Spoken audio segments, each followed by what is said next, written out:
Welcome back to the Brian Crombie Radio Hour on Saga 960. I want to introduce you to another candidate. This candidate is Jill Promoli. She is the candidate for the Ontario Liberal Party in Mississauga Streetville, and she's got a really interesting background. She's a photographer, and that business has obviously been impacted by the pandemic, and we're going to chat about that a bit, I presume. But also, she's become a very important public health advocate. She founded something called For Jude, which is an organization to promote better awareness and understanding about the flu and other preventable illnesses to protect our communities. And she's advocated for policy changes at every level to improve public health. Jill, welcome to our show. How are you? Oh, good. Thank you so much for having me here today. I know it's been a challenging time, especially right now for everyone. So I'm glad to have the chance to talk to someone outside of my own household too. My pleasure. And you got lots of photographs there in behind you. So tell me, why did you decide to run for politics? It's a good question. I've really, and I think that goes back to, what you had just mentioned before. For the last 5 years, I've been advocating for better public health measures in our classrooms, in our workplaces. And that goes back to a personal story. So in the spring of 2016, we lost one of our children to a school flu outbreak.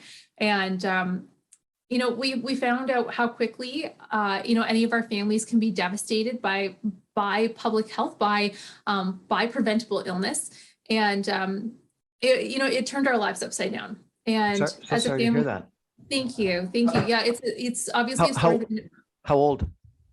He was 2, and it went through my daughter's kindergarten classroom. So my kids had been vaccinated. Of course, we've had a lot of higher risk people in our family. And so we've always been very careful with illness prevention, with vaccination. But of course, we know, and this is something that's a big topic right now, no vaccine is a 100% guarantee. The best success is that you don't end up in the hospital or worse. But it's not uncommon, especially for kids who are under the age of 2, to not develop as much immunity from a flu shot. And unfortunately, when illness came back home from the school flu outbreak to us, my 2-year-old Jude, he was very vulnerable when it came into our household, and he woke up with a low-grade fever several days after it came home to our house, and he died later that day. And so, it was, especially at first, nobody really understood what had happened. It took a little bit of time to determine why this perfectly healthy child was suddenly gone, and they were eventually able to determine that it was influenza B and it had caused cardiac arrest. And I didn't know that was possible. I didn't know that was a function of the possible either. Yeah. And, it was funny because we had always thought that we knew, that we had a fairly good understanding about, illness prevention and making sure we were taking care of ourselves and our family, especially because we had been so careful with, loved ones going through cancer, and because I've been pregnant several times, and we'd always been, cautious, not extreme, but cautious, and making sure we were taking whatever steps we could. And there was so much that we were learning as we began to understand what had happened to Jude that we just had never even thought of or had heard of before. And we thought, well, if we have all these questions, there are probably a lot of other people who do too. And so we sat down and we talked with infectious disease experts, with doctors, and we thought, is there any way that we can share what has happened to us in a way that might help other people better understand what this can be and how they can protect themselves and their families and their communities as a whole. And so in October of 2016, we launched this campaign for Jude for Everyone. And for the last 5 years, this has been sort of my primary focus, is making sure that we are talking about how important it is that we are prioritizing people's health and well-being, and how quickly something like this that seems so innocuous. We always think of cold and flu season, and we think it's a bad cold or a stomach bug, and we don't realize how serious it can be, how many people are impacted every year, and also the effect that it has on our healthcare system every year. And so, I thought, if there's anything that I can do, if by sharing what has happened to us and what we've learned in that time since, might protect another family from being in our position, then I want to talk about this and hopefully see if we can make that difference for someone else. So that's been, it's been something that has really, changed our lives over the last 5 years. And, obviously for good reason. We're missing a whole person in our house who should be in grade 2 right now with his twin brother. And, here we are. And it's never going to be the same here in our home. And all we can do is hope that by talking about Jude and what happened to him, we might be able to help somebody else hold on to their loved one, whether it's a grandparent or a pregnant wife or their little boy. And so that's something that's become very important to us, is making sure that we're doing what we can to hopefully prevent more stories like ours. Well, I'm so sorry that this has happened to you and your family. Thank you. What more could you have done though? If you've obviously learned a lot. If you were vaccinated for the flu, what more could you have even done? Well, and so that's the tricky thing. And I think that that's something that we've really seen, as communities, while we've been living through these last 2 years of the pandemic. Public health is a team sport. It's something where, when we take care of our own risks, that helps protect the people all around us. So like the flu, like with COVID-19, everyone who gets it from someone else. So when we take steps to reduce our own risk, that extends protection to everyone in our family, everyone in our community. And it means that we're less likely not only to get sick ourselves, but it also means that we're less likely to pass it on to someone who may be more vulnerable. So in our situation, Jude didn't die until May. And when we think about flu season, we start getting our flu shots in October. And in Ontario, only about 34% of our population gets an annual flu shot. We know it's not a guarantee, but that 34% that has reduced our cases of flu by 61%. So it's a significant reduction, even with that tiny percentage. So if more people were getting their flu shot or staying home when they're sick, and that's why we need to do more to enable people to stay home when they're sick, or practicing hand hygiene. So we're getting really good at that, I think, with our hand washing through this time. Just these little things that we can do to better protect ourselves.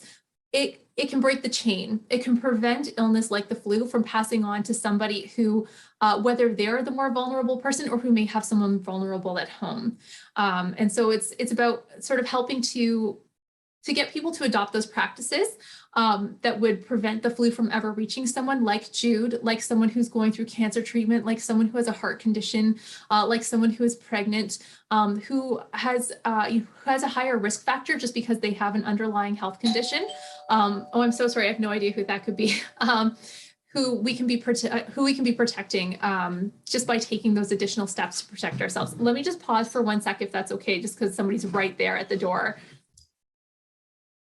So I guess the biggest difference is that, everyone's got to get the flu shot, just like everyone's got to get the vaccine. Is that what you're saying? Yeah.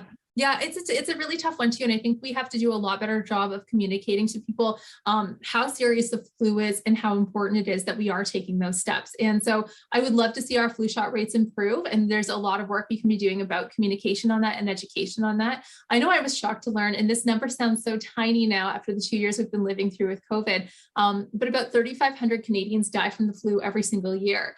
And that's roughly double the number of people who die from car accidents in Canada.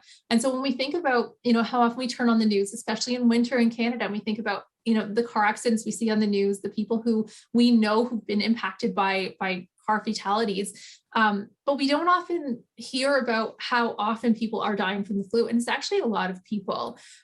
So we can be doing a lot better to protect people from this illness. And it's not only going to help in terms of, those losses of life, but to a lesser extent of what we've been seeing through the pandemic, where we've seen canceled procedures, we've seen crowded hospitals, we've been dealing with hallway healthcare. That's something that does happen, again, to a lesser extent every year in Ontario. And a lot of that happens during flu season because we are so overburdened. So the more that we can help prevent people from getting sick in the first place, the better that we're going to be able to protect our healthcare system and make sure that it's running more smoothly. And those resources are there for people who are dealing with health conditions that maybe we can't prevent. And so this is something that, it's not just about making sure that we're avoiding an illness that's miserable. Even the mild case of the flu is completely miserable and nobody wants it. But it can do a lot to make sure that we're protecting a lot of people from more serious outcomes, but also protecting the healthcare system for, people who really need it for very serious situations. I had no idea that many people died that every year from the flu. That is astounding. And I really my condolences for your son, Jude. You've got an interesting background. You grew up in a small town, Port Elgin. You got a BA in political science from Wilfrid Laurier University, and then you went and you worked and taught in Korea. I did, yeah. How'd you end up in Korea? Well, so it's kind of a funny situation. I grew up in a lower income situation. My mom was a young widow. My dad died in an accident when I was quite young. And so growing up, we didn't have a lot. There wasn't money for extras. There wasn't, that ability to travel. But, I had people in my life who were always traveling and always finding ways to have adventures. And I always thought, would love to have those opportunities someday. And so as I was growing up, I was always looking for ways, even though we didn't have, that financial ability, I was trying to find ways that I could, make my life as big as I could, even on our very, very tiny budgets. And so, I did exchange programs, and when we were finishing university, we were looking for ways that we could maybe get in a little bit more time outside of Canada before we settled down and, as we would say back then, become real people, settle down, get married, and figure out how we were going to, eventually have a family. And we knew that those opportunities wouldn't be there once we were sort of settled in. And so my now husband and I decided that we would go and go and have that experience. And it was great. We took some training. We learned how to go and teach English as a second language. And honestly, it was one of the best experiences of my life. And I've been very fortunate that we did find those ways that we were able to travel at various times. I did an exchange program in high school. I did another one in university. And then, we lived in Korea and then backpacked as cheaply as we could. And so I feel very lucky that I did have those chances to do that. But I'm also really glad now that I had that chance to teach. I don't think I ever saw myself as a lifelong teacher, but I love kids, and I spent a lot of time working with kids. As a teenager, I babysat for years and years, and I can't even tell you how much I loved that time when I was there and working in the classroom and sort of getting a little bit of that experience. And now, coming back, I think about, my kids who are in school now and the people who spend their lives working with them. And I just have so much appreciation for the work that they do for them, and knowing, that they are in there with many more kids than I had. And I'm so grateful that I got the chance to sort of have that glimpse into that world. But why run for politics now? You've taught, you've been a photographer, you've been a political science undergrad. You obviously had a terrible, traumatic experience with Jade, but why now politics?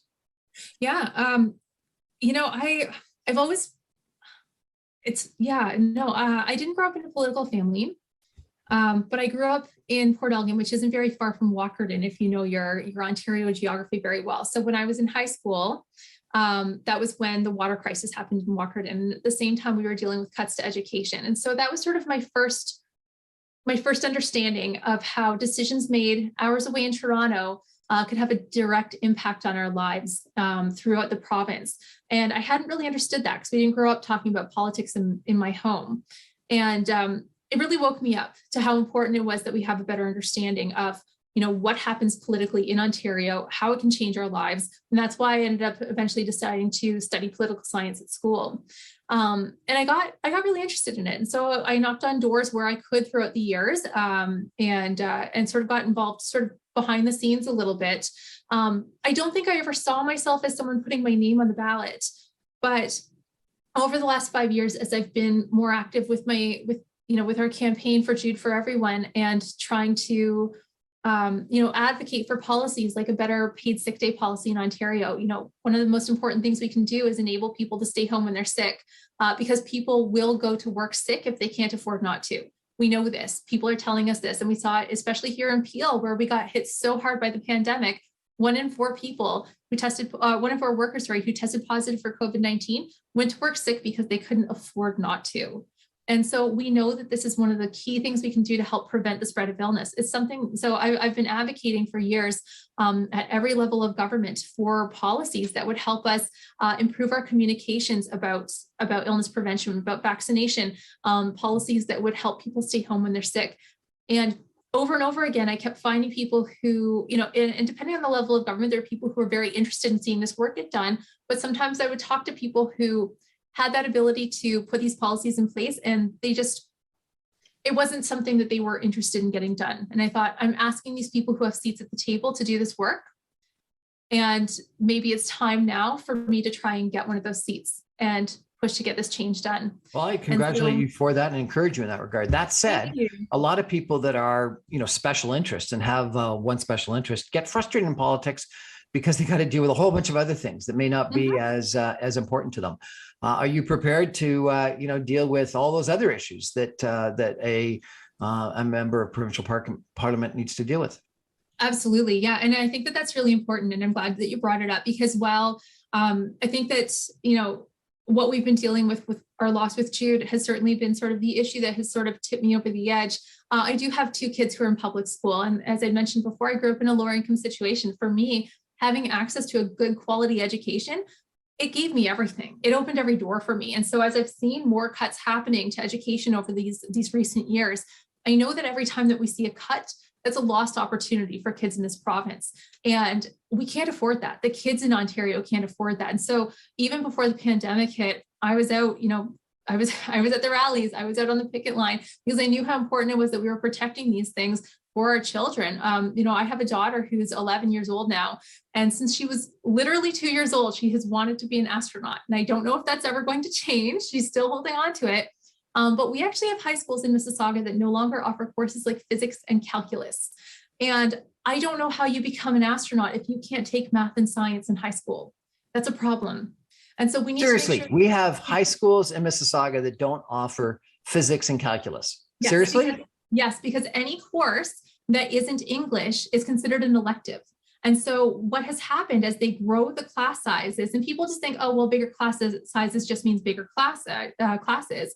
But what it means is that every time that they grow class sizes, they have to cut teachers. And every time they have to cut teachers, it really comes down to a numbers game, and we lose courses, and it depends on enrollment. So if there are courses where they don't have as many kids who signed up for that particular course, the course goes, and it's fully a numbers game. And so that's actually what's been happening, and it's different each year, but that's what's going on. So I know I was shocked as soon as I saw some of the lists coming out that first year when we started to see those cuts, and I could not believe some of the courses that were getting cut. But I mean, I don't know how. Well, I hated calculus in high school, but I did too. Very thankful I took it because it ended up being critically important to me later on. Okay, so let's talk about some other issues. Let's just do a quick review. Transit is a big issue in Mississauga Streetville. Tell me what your position is on transit. No, that's a really good question. And it's something like I hear about it a lot. I have volunteers on my campaign who are very involved in transit at different levels. I have, some of them are route operators. I have people who are involved in management. We have to make sure that we're really addressing these concerns, and it's in different capacities. Like right now, one of the big issues that we're talking about is about the GO line. Like we need to make sure that we're and this is a tough one. And I know this is a really tough nut to crack. But like my husband, for example, he takes the Milton line in and out of Toronto to work. And we know this has been a real challenge for people in Mississauga where you're really stuck. If that's your line, you have to catch that last train in the morning, and you're really otherwise you're kind of stuck on what your options are for the day. Right. So one of the things that our party has committed to is all-day two-way service, and that's in cooperation with the federal government. I recognize that is not a small task, and there's a reason there are reasons why it just hasn't gotten done yet. It's going to take significant investment to get it done. But I know that that's going to be something that will be a real quality of life issue for a lot of people in Mississauga. So that's something that we're, committed to making sure that we're working on. But yeah, are there specific transit issues that you were thinking of in terms of the? No, I think electrification and all-way two-way is clearly one of the big issues in Mississauga Streetville for people. What about the Ford government came out recently and announced a new highway, the 413 and the Bradford bypass to be a northern ring road around part of Toronto. What do you think of that? So I believe that at this point, there needs to be some more work done on the Bradford before any final decisions are made on that, because there aren't any recent environmental assessments on it. The 413, we would immediately cut that because there's no real net benefit to putting that through. It's not going to help us in Mississauga. It's going to cut through vital farmland in the Greenbelt. We need to be protecting that area. And we know right here what that would do to us in Mississauga is that route could impact the watershed that feeds into the Credit River, and that's going to impact our city for sure. So we would immediately cut that project. The previous Liberal government did cut that project, and it was done. They killed it. And seeing this resuscitated and the amount of money we'd be spending on something that's going to take an incredible amount of time to get done and a huge sacrifice environmentally, it's not a good choice for us. So affordable housing is one of the major issues that lots of people have been talking about. Certainly the Conservatives probably think that by putting in the 413, they're going to open up a lot more land for residential development in Halton Hills, in Caledon, in Northern Brampton, et cetera. Without it, where are the people going to move? Some people are suggesting that a population the size of Montreal is moving to the Greater Toronto Area in the next 10 years. Where do you think your Liberal government would have them all live, if not in Caledon and Brampton and suburbia? Yeah, and that's not a small problem at all. It's a big challenge that needs to be faced by all three levels of government, absolutely. And it's something that we are talking about constantly. Here in Mississauga, of course, the challenge is going to be densification, because we already are, we're quite filled in, but there are spaces where we can be building smarter about the way that we move forward. We have in our area sort of what's known as the missing middle. So we have a lot of single family residences and we have high rises, but we don't have a lot that's sort of in between that. And that's something that's missing for people who are looking sort of for their first home, or for people who are looking to downsize and don't necessarily want to go into a condo building. So we do need to be looking for sort of those options in between. And so that's something that we do need to be exploring more within our area in Mississauga. And that's going to be part of solving the problem. It's going to be building smarter with the space that we do have, but also reevaluating the uses that we have. So, right now we do have, we're in what's called the yellow belt, right? Where it is sort of like a sprawl of single family homes. Some of those spaces could be very easily used for duplexes instead, or for triplexes. We can be doing more for the space that we are using, but we can be using it smarter. So the city of Toronto was supposedly right now considering allowing homeowners to build granny flats or second homes or laneway homes or things like that without needing to go for city approval, building permits, et cetera. I'm just giving them some flexibility. And a similar thing was done in Vancouver, in San Francisco, quite successfully in that regard, where people started, taking garages that may have been in the lanes and turning them into houses, and adding in basements that were legal now, apartments. And a lot of people complain that, when they downsize, or when they're getting older and they want to downsize, they can't afford to live in the same community. And so therefore actually allowing people to have these kinds of establishments allows people to age in place in their communities. Do you think that should happen across the province? Is that something you would support? I think it's something we need to explore. I can't say that I'm an expert on that exact topic, so I don't want to speak as though I am one, but it's definitely something that we need to be looking at, because right now, you're exactly right. There are people, my in-laws are an example. They live in Brampton and they are looking to downsize, and they're having to move very far out of the region when they're, in their plans to move, because they can't find anything anywhere near here that they can move into that makes sense financially to go to. So it's going to be important that we are finding ways to be a little bit more creative about our options going forward. There are no easy answers. And so I don't want to say yes or no, like I absolutely support one way or the other, because I do think we still need to be sort of considering the impacts of what these plans are going to mean for our communities. And there's a lot of planning that goes around that too. Like I know, anytime that we suggest that, and any change that gets suggested, there's going to be impacts for the hospitals, there's going to be impacts for the schools. We have to make sure that we're planning the infrastructure around whatever these housing changes are going to mean. So we do have to be making sure that we are considering whatever our options are, because you're absolutely right. Like Mississauga right now has a larger population than we're projected to have 10 years from now. And we're only going to continue to grow. So we have to be preparing for that. And we have to do, what we can to prepare creatively, but smart. So I'm interested to hear more about what people are proposing and sort of considering for that particular area, because what we're doing right now isn't working. Absolutely. Jill, if people are impressed by you and want to check out your website or donate to you or come and work for you or put up a sign, is there a website they can go to? Yes, it's jillpromoli.ca, Promoli. We're going to take a break and come back with some concluding comments with Jill Promoli, the candidate for the Ontario Liberal Party in Mississauga Streetville, in just a minute. Stay with us, everybody. Okay.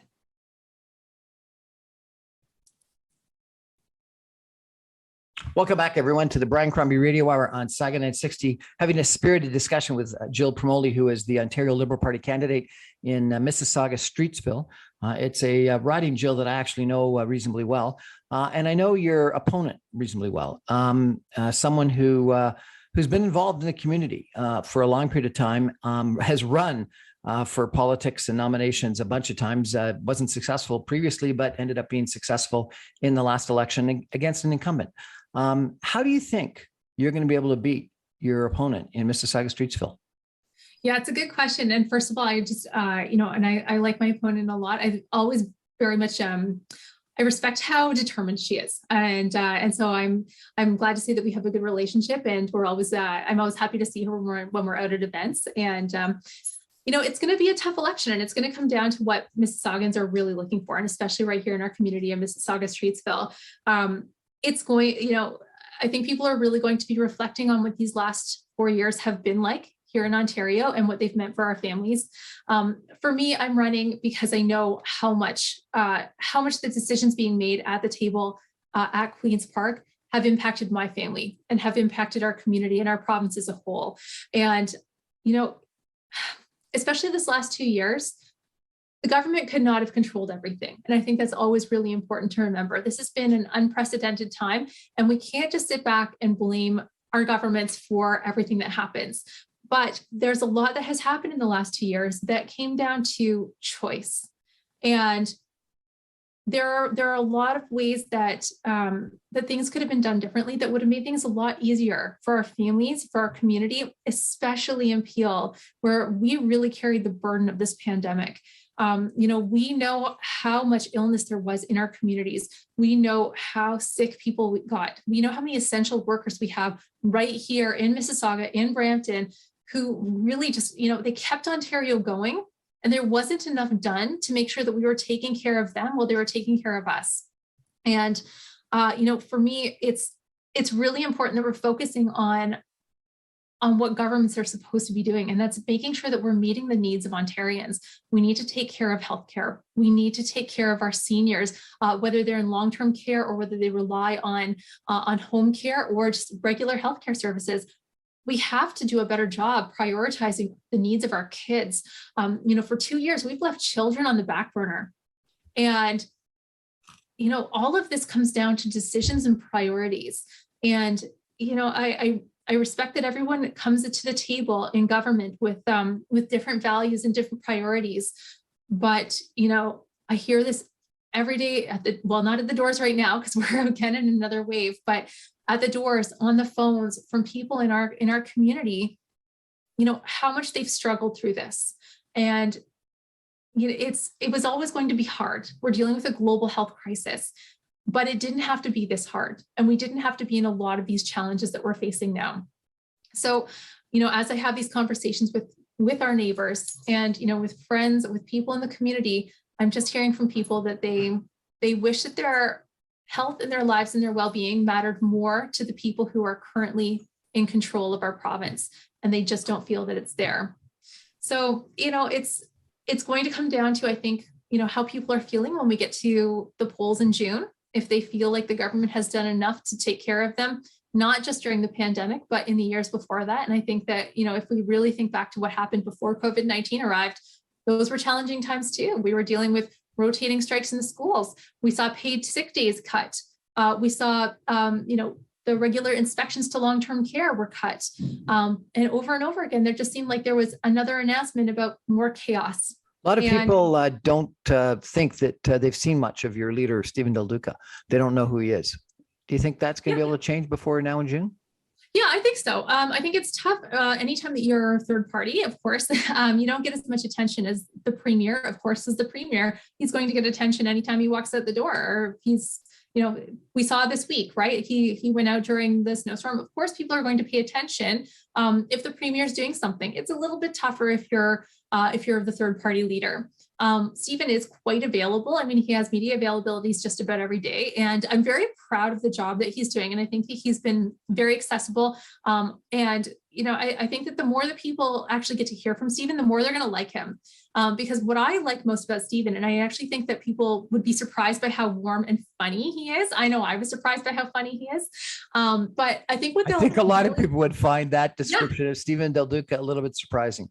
Yes. Yeah. I didn't expect it. And I'm like, actually, you're lovely and hilarious. But what I like about him as a leader is how organized he is. He's here because for him, it's very important that we're leading with compassion. He knows how important it is that we're taking care of the needs of Ontarians, but he's so focused on doing it with a plan. So we don't move forward with things. We're not just coming out with ideas like, oh, okay, well, yeah, let's, we're going to fix, education. We don't just say, yeah, schools are important. We say, okay, schools are important. Let's sit down and figure out what we would do to address this problem, and let's cost it, and let's show people exactly what we would do, and make sure that people understand that we're not just talking about it. This is exactly how we're going to fix this problem so that people can plan their lives around it. And, no, go ahead. Mississauga Streetville is a very ethnic riding. Some political pundits, some political experts, I thought would have believed that only an ethnic person could have won Mississauga Streetville. How do you think you're going to be able to relate to people that have just arrived in Canada within the last 10 years? I mean, it's a diverse riding. There's people from communities from all over the world in Mississauga Streetville. And, for me, it's really important that we have a very open campaign. When you take a look at my riding association, when you see my volunteers, you see that there's people from, from every community who are coming together, because we know how important it is that we are working towards our shared goals and our shared values. We are here because we have those common views that it's important that we're taking care of our healthcare system, that we're taking care of education, and that we know how important it is that we're doing this with policies that are both practical and compassionate. So when I look around the table, I see our community reflected back at me. I see Mississauga Streetville in every room that I walk into. And it's been incredible. I'm so proud of the team that we have coming together, and the people who are standing together to make sure that we are building something that's going to work well for our riding and really speak to the voice of our community at Queen's Park. If you're successful and you win in June and you get your maiden speech opportunity, what's the topic of your maiden speech in the Ontario legislature? Ooh, that's a good one.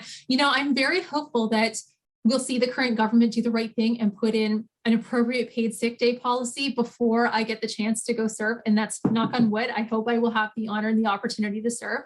But my goodness, would I ever love to see a proper paid sick day policy in the province of Ontario. And I would love to talk about that, because we need that, especially here in Peel, where we have so many essential workers who have done so much for us throughout the pandemic. And we have not done enough to make sure that we are taking care of the people who have done so much through these last 2 years, but all the time. And their health and their lives are important. Somebody put this, I think, so well last year. They said they value our work, but not our lives. And it has stuck with me every single day since. We have to take care of people, and that's every single person in all of our communities. So for me, it's a driving force. It's not everything. We have to look after our seniors. We have to look after, everyone in our communities, our kids. There are tens of thousands of more children waiting on the list for help with autism. And that was a problem before. This is a problem that's older than the current government, but it has grown since then. We need to have real conversations about disability in Ontario. That has not been loud enough. We need to really face up to the fact that as pocketbook issues get bigger, we have people whose issues we have not seen addressed at all in years, and they're just living on pennies. And so there's a lot of work to do to make sure that we are taking care of everyone in this province. And when we fail to look after people, it just creates bigger problems in the long run. Jill Promoli, who is the Liberal Party candidate in the provincial election for Mississauga Streetville coming up in June. Thank you so much for joining us and letting us know about your background, a little bit about your son, and that very compelling story and history of him and what you're trying to do in his name, which I think is fantastic and laudable, and what you want to do when you're elected to the Ontario legislature, which I hope you are. Thanks so much for joining us. Thanks so much, Brian.